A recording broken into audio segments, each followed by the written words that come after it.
लातूर जिल्हा परिषद अंतर्गत नांदगाव ते जानवल जाणारा रस्ता ठिकठिकाणी उखडलेला असून त्याची अत्यंत दुरावस्था झालेली पाहायला मिळते। परिसरामधील 15 गावे जोडणारा हा रस्ता असून त्याच्या दुरुस्तीबाबत वारंवार निवेदन देऊन सुद्धा प्रशासन दुर्लक्ष करत असल्याचा आरोप स्थानिक ग्रामस्थांनी केलाय। या रस्त्याबाबतचा आढावा घेतलाय आमचे प्रतिनिधी सलीम शेख यांनी। हे पाहताय तुम्ही शेत रस्ता, नाली रस्ता, गाव रस्ता किंवा तलाव नाही ना ओढ नाही, हे आहे लातूर जिल्हा परिषद अंतर्गत असलेला मुख्य रस्ता। या रस्त्यावरती 20 ते 25 गाव जोडणारा हा रस्ता आहे। गेल्या 15 वर्षापासून हा रस्त्यावर ना रस्त्याची दुरुस्ती झाली ना रस्त्याचं काम झालं।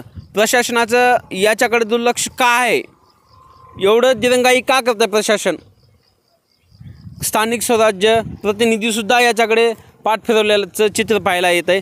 जिल्हा परिषद अंतर्गत हा येणारा हा रस्ता, या रस्त्यावरती हजारो नागरिक, विद्यार्थी, रुग्ण रोज प्रवास करत असतात। ह्या रस्त्यावर मोठे खड्डे पडलेले आहेत। या खड्ड्यात पाणी साचतं आहे। पाणी साचल्यामुळे नागरिकांना या खड्ड्याचा अंदाज लागत नाही। नागरिक इथे पडतात। काही असे लोक भेटले त्यांचे 4 व्हीलर गाडीला खाली घासल्यामुळे त्यांच्या चिशी बेंडून इंजन जाम झालेले आहेत। असे भरपूर असे नागरिकांना त्रास सहन करून या रस्त्यावर कसरत करत चालावं लागत आहे। प्रशासन कधी याच्याकडे लक्ष देणार?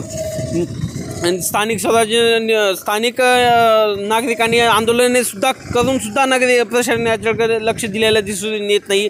जर प्रशासनाने या रस्त्याचं लक्ष न देता व्यवस्थित रस्ता दुरुस्त केला नाही तर स्थानिक नागरिकांकडून तीव्र आंदोलन करण्याचा नागरिक इशारा देत आहेत। प्रतिनिधी सलीम शेख, लातूर।